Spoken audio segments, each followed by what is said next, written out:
India में कल से आज तक की सारी बड़ी खबरें अगले 3 मिनट में। सोनम वांगचुक एक बेवकूफ है। सोशल मीडिया पर सोनम वांगचुक को लेकर एक पोस्ट तेजी से वायरल हो रही है, जिसकी पहली लाइन में लिखा है I genuinely think Sonam Wangchuk is stupid. लेकिन ये लाइन सार्काज्म के तौर पर लिखी गई है। आगे पोस्ट में लिखा है कि जिस इंसान ने हिमालय में स्कूल्स बनाए, आर्टिफिशियल ग्लेशियर्स बनाए, इंटरनेशनल अवार्ड्स जीते, वही आज देश के लिए हंगर स्ट्राइक पर बैठा है। पोस्ट में जुडिशरी और सरकार पर भी सवाल उठे कि पेपर लीक जैसे मुद्दों पर एक्शन नहीं हो रहा।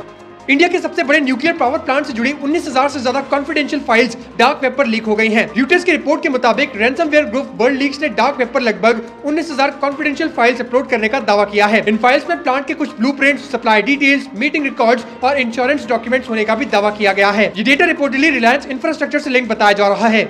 नितिन गडकरी अब उड़ने वाली बसेस बनाने वाले हैं। उन्होंने कहा कि सरकार अब फ्लाइंग बसेस लाने की प्लानिंग कर रही है, ताकि बड़े शहरों में ट्रैफिक जाम कम किया जा सके। लेकिन ये नॉर्मल बस नहीं होगी जो पंख लगाकर उड़ेगी। ये एरियल पॉड ट्रांजिट या EVTOL यानी इलेक्ट्रिक वर्टिकल टेक ऑफ और लैंडिंग टेक्नोलॉजी पर बेस्ड सिस्टम होगा। इन्होंने ये भी बताया कि नागपुर में 135 सीटर इलेक्ट्रिक बस की टेस्टिंग चल रही है।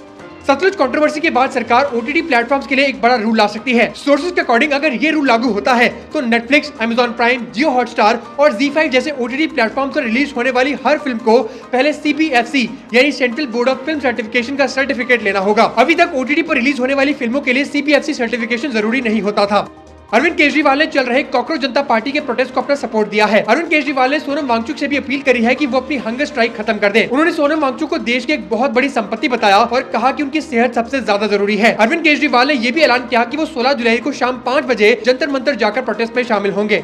पाकिस्तान बॉर्डर पर सिक्योरिटी और मजबूत बनाने के लिए इंडिया एक बड़ा कदम उठा रहा है। डिफेंस मिनिस्ट्री ने 11 high speed amphibious combat boats खरीदने का प्रोसेस शुरू कर दी है। ये बोट सर क्रीक एरिया में तैनात की जाएंगी। सर क्रीक इंडिया और पाकिस्तान के बीच एक दलदली बॉर्डर एरिया है, जहां घुसपैठ और स्मगलिंग का खतरा बना रहता है। रिपोर्ट्स के अकॉर्डिंग ऑपरेशन सिंदूर के बाद पाकिस्तान ने सर क्रीक के पास अपनी मिलिट्री एक्टिविटी बढ़ा दी है। अजीत डोभाल ने म्यांमार, थाईलैंड, श्रीलंका और बांग्लादेश के टॉप सिक्योरिटी ऑफिशियल्स के साथ एक हाई लेवल मीटिंग करी है। इंडिया अब बे ऑफ बंगाल में अपनी सिक्योरिटी को और मजबूत बनाने की तैयारी कर रहा है। ये meetings BIMSTEC national security chief meeting से पहले हुई है। इंडिया अब बिम्स्टेक को साउथ और साउथ ईस्ट एशिया के बीच एक मजबूत सिक्योरिटी और स्ट्रेटेजिक पार्टनरशिप के रूप में आगे बढ़ा रहा है।